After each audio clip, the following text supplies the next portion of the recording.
नमस्कार साथियों, आज हम बात कर रहे हैं गीता के 15वें अध्याय के बारे में, जहाँ पर श्री कृष्ण भगवान अर्जुन को समझाते हुए पुरुषोत्तम योग के बारे में बताते हैं। पुरुषोत्तम योग जहाँ पर आसानी से समझ सकते हैं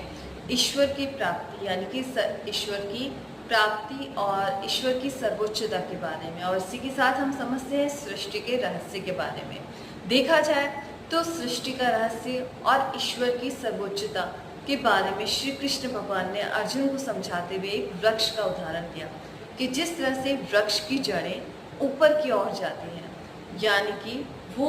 परमात्मा की ओर संकेत करती है कि जब आप परमात्मा की भक्ति करते हैं तो आप परमात्मा की प्राप्ति करते हैं। और उसी तरह से जैसे ही वृक्ष की शाखाएं नीचे की ओर आती हैं, तो आप देख सकते हैं कि वहाँ पे श्री कृष्ण भगवान ने बताया कि जब आप संसार की मोह माया के जाल में फंस जाते हैं और अपने रास्ते से भटक जाते हैं, तो आप मोह माया जाल में फंसकर सब कुछ भूल जाते हैं और ईश्वर से दूर हो जाते हैं। तो इस तरह से श्री कृष्ण भगवान ने अर्जुन को पुरुषोत्तम योग के बारे में समझाया, जहाँ पे ईश्वर की प्राप्ति